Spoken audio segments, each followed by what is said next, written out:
Hi. Okay. Anyway എല്ലാവർക്കും first of all thank you so much. പോസിറ്റീവായിട്ടും നെഗറ്റീവായിട്ടും ഒക്കെ കമന്റ്സ് ഇഷ്ടംപോലെ വന്നിട്ടുണ്ട്.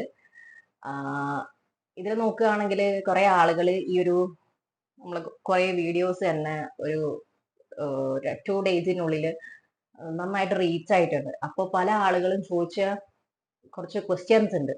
അതിൽ നോക്കുകയാണെങ്കിൽ എങ്ങനെയാണ് വെയിറ്റ് കുറച്ചത്, എന്ത് മെത്തേഡാണ്, ടിപ്സ് പറഞ്ഞു തരാവോ, എങ്ങനെയാണ് വെയിറ്റ് കുറഞ്ഞതെന്ന് പറയാവോ എന്നത് ഇങ്ങനെ പറഞ്ഞുകൊണ്ടേ ഇരിക്കുന്നുണ്ട്. അപ്പോൾ ഞാൻ വിചാരിച്ചു ജസ്റ്റ് ഒരു വീഡിയോ ആയിട്ട് ചെയ്തിടുന്നതല്ലേ കുറച്ചും കൂടി നല്ലത്. ഓക്കെ. അപ്പോൾ ഫസ്റ്റ് എൻ്റെ ഒരു ജേണി ഞാൻ വളരെ ഷോർട്ടായിട്ട് പറഞ്ഞുതരാം. ഞാൻ നല്ല വണ്ണം ഉണ്ടായിരുന്ന ഒരാളാണ്. ഞാൻ കല്യാണം കഴിഞ്ഞതിന് ശേഷം എന്താ പറയാ, ഫുഡൊക്കെ നന്നായിട്ട് കഴിച്ചതിന്റെ ഒരു എഫക്റ്റ്.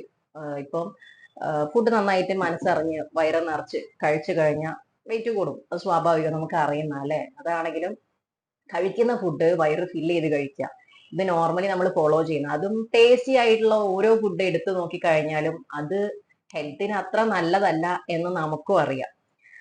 പക്ഷെ ഞാനതൊന്നും ചിന്തിച്ചിട്ടുണ്ടായിരുന്നില്ല. അങ്ങനെയാണ് എൻ്റെ വെയിറ്റ് ലോസ് ജേണി അതിനെക്കുറിച്ച് ഞാൻ ചിന്തിച്ചു തുടങ്ങുന്നത്. പക്ഷെ വെയിറ്റ് കുറഞ്ഞ എനിക്ക് വലിയ താല്പര്യമൊന്നും സത്യം പറഞ്ഞില്ലായിരുന്നു.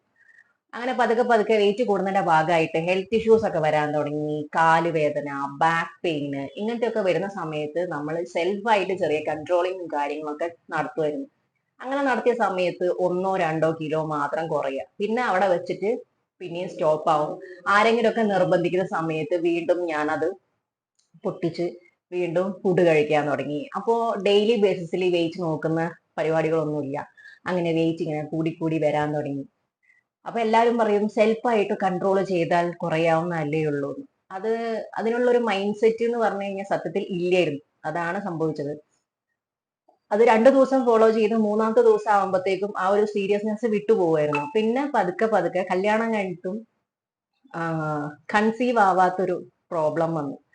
അപ്പോഴാണ് ഞാൻ ഡോക്ടറെ കാണിക്കുന്നതും.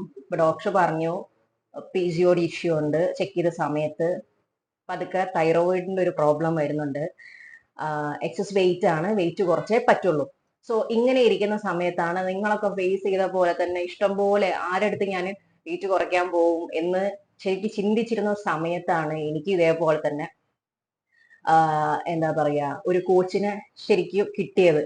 അപ്പൊ എന്റെ ഹെൽത്ത് എന്ന് പറഞ്ഞു കഴിഞ്ഞാൽ അത്രത്തോളം വീക്കായിട്ട് വരുന്ന ഒരു സിറ്റുവേഷൻ ആയിരുന്നു. അപ്പൊ ഒരേ ഒരു കാര്യം ഞാൻ കോച്ചുമായിട്ട് ഡിസ്കസ് ചെയ്ത സമയത്ത് കോച്ച് കറക്റ്റ് ആയിട്ട് പറഞ്ഞു തന്നു, ഈ ഈറ്റിംഗ് ഹാബിറ്റ്സ് ഒക്കെ ചേഞ്ച് ചെയ്യാൻ റെഡി ആയി കഴിഞ്ഞാൽ നല്ലൊരു ഹെൽത്തി റിസൾട്ട് എടുക്കാൻ പറ്റുമെന്ന്.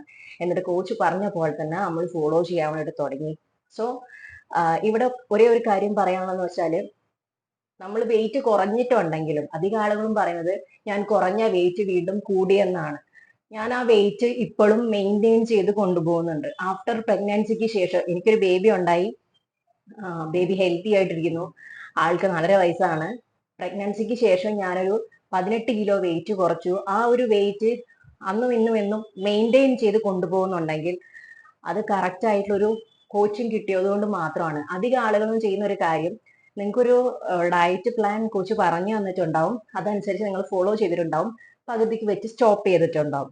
പകുതിക്ക് വെച്ച് സ്റ്റോപ്പ് ചെയ്ത് കഴിഞ്ഞാൽ നമ്മൾ അതുവരെ എന്ന് പറഞ്ഞു കഴിഞ്ഞാൽ ഭക്ഷണങ്ങൾ കാണുന്ന സമയത്ത് ഒരു ചെറിയ കൺട്രോളിങ്ങും കാര്യങ്ങളൊക്കെ ഉണ്ടാവും. പ്രോപ്പറായിട്ട് ഫ്രൈഡ് ഐറ്റംസ് കാര്യങ്ങളൊന്നും കഴിക്കില്ല.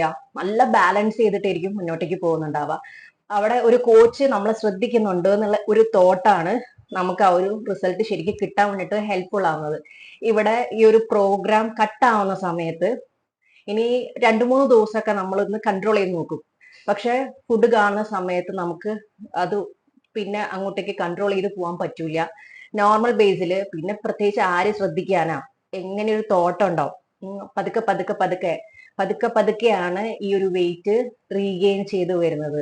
പിന്നെയാണ് നമ്മൾ മനസ്സിലാക്കുക. അധികം ആളുകളും പറയുന്ന ഒരേ ഒരു കാര്യം, വെയിറ്റ് ലോസ് ചെയ്തു പക്ഷെ ഞാൻ പകുതി വെയിറ്റ് സ്റ്റോപ്പ് ചെയ്തു, എനിക്ക് ആ വെയിറ്റ് മാനേജ് ചെയ്യാൻ പറ്റിയില്ല, അതുകൊണ്ട് തന്നെ ഞാൻ ഈ ഡയറ്റ് ചെയ്താൽ റെഡി ആവൂല. 100% അങ്ങനെ വിശ്വസിക്കാൻ പാടില്ല.